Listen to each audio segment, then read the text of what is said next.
They'll be led through a series of back hallways like this one, through a second courtroom, and eventually arriving here, which will serve as part of the juror box for the trial itself. That means that at least a third of the homicides we have had this year have been kids under the age of 18. You can see behind me that they're putting some of the finishing touches on the Amazon logo there on the building. The hope is that they'll be up and running this fall, and workers will be coming down this road to head inside to start the day. Many freshmen are concerned about whether or not their freshman year will begin on a screen, and for good reason. Some college students say that once they left their campuses. And Conor, we did hear from the defense attorney very briefly after that verdict was announced as well, right? We did. The first thing that he said to us out in that hallway was that he was ultimately, of course, disappointed. You can take off your mask provided you have proof of vaccination. This snow pile that I'm standing on right here obviously didn't all come down just today. Nope, not doing that. As disaster struck her home, all Vernie Pritchard could do was watch. It came just like a white wall. I mean, we didn't have a chance to even think. A tornado swept through her backyard, bringing the barn to the ground, ripping the roof off the silo and tossing it into the field, and pulling this pine tree clean out of the ground. The wagon used to be sitting where I'm currently standing until the wind came through, throwing the wagon dozens of yards away over on its side. Just telling us that the wind's moving in multiple directions. Yeah. The National Weather Service arrived to confirm it was a tornado, which they say only happens in our region once or twice a year. It happened in a blink of an eye. Pritchard and her husband watched the tornado from their house, which managed to escape damage.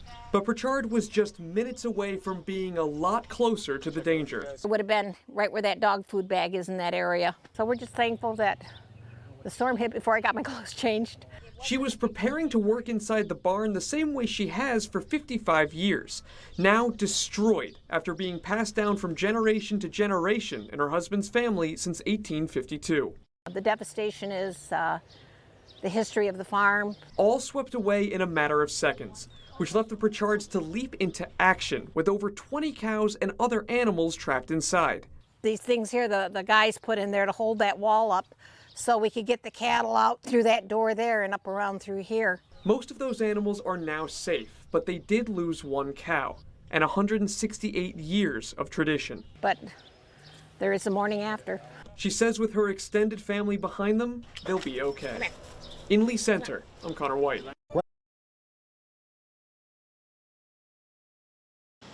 Police surveillance cameras keep watch throughout much of Syracuse, but you won't find any here on Furman Street. Neighbors say that's a problem. During the day, it's pretty safe. I think it's in the evening and at night is when people feel that they can get away with things. David Pilch is the director of Adult and Teen Challenge, an organization that helps fight drug addiction.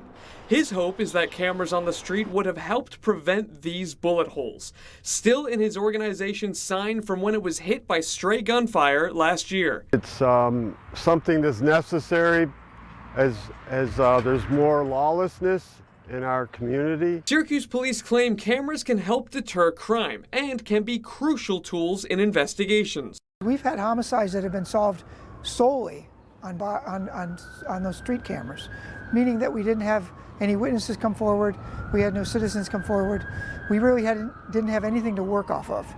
Syracuse Police Deputy Chief Joseph Cecil was part of the start of the camera program over 10 years ago. They have been what I would call immeasurably helpful. A tool that you paid for. Each unit cost between $12,000 to $15,000 in funds from New York, secured by state representatives, meaning the 521 cameras citywide arrived thanks to $6 to $8 million from taxpayers over a 10-year period.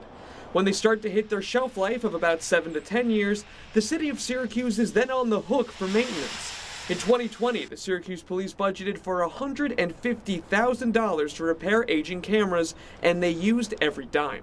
In 2021, the budget is now $175,000, and that may fall short. Don't know if that'll be enough. A lot of them aren't breaking completely. They just need to be repaired. We can't afford to have some of them down. This as the push for more cameras continues. Right around the corner from Furman Street, the Blue Star gas station on South Salina is looking for cameras on their block.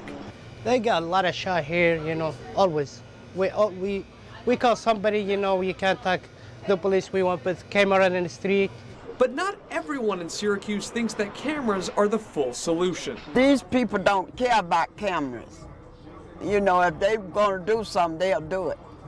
Sure. But it might help a little bit. I still truly believe that other things should be done along with it. The police department admits that cameras aren't as effective as adding more police patrols, but claim with 40 staff vacancies, they simply don't have the numbers to put more officers on the street. Nothing prevents crime like having officers patrol your neighborhoods, but if you can't get to that point, then these cameras are the next best thing. An expensive Plan B that Chief Cecil says Syracuse police have no plans of getting rid of.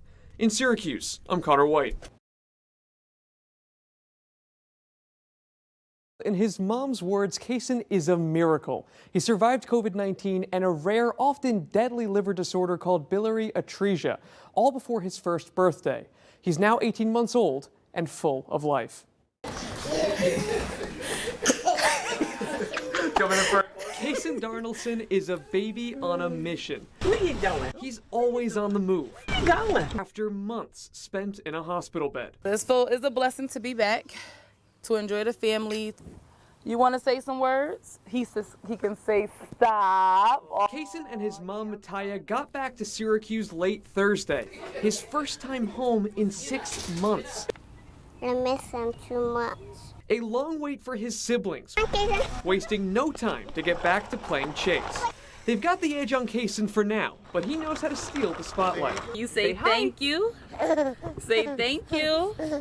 Seeing him today, it's easy to forget all he's been through. I couldn't see 1.5. What can you say besides that's the miracle baby who went from not being able to really move, being on a tube, being close to not having a transplant because of the chronic issues. So to now be at a place where he is transplanted, to now be at a place where I can sleep peacefully at night. A feeling everyone in the family now has, welcoming Kaysen back home with open arms. Who back there? Give mommy huggies. It's a blessing. You take one day at a time. I'm thankful for my miracle. I'm thankful for the prayers, the support. And I can't ask for nothing less than that, right? High five. High five. High five. They're just home, but they're already thinking about what's next. For Kaysen, it's getting a hang of walking. For Mataya, she's setting up multiple nonprofits to support families going through similar struggles. In studio, I'm Conor Wight.